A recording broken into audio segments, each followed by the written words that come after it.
Affinity Photo can do some things that Photoshop can't do. One of them, layers and applying filter effects. You're probably saying, what? I've got 3 layers here, 3 shape layers. Just go over here, Layers panel, and click Effects at the bottom, and add 3D effects, as well as outer shadow, and click Close.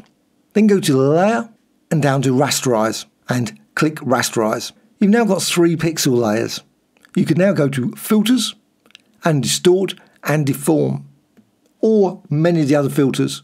Add some pins, and you've got 3 layers selected. The Deform is applied to all 3 layers. Click Apply.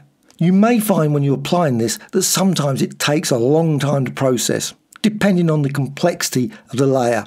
If you apply transforms, rotate, all those kinds of things, perhaps go to Layer and down to Rasterize and click Rasterize.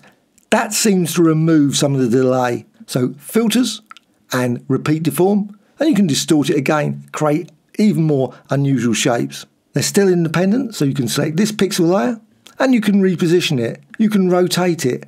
You can also select this one and resize it and rotate it. You can also apply deform effect or mirror or others just to a single layer.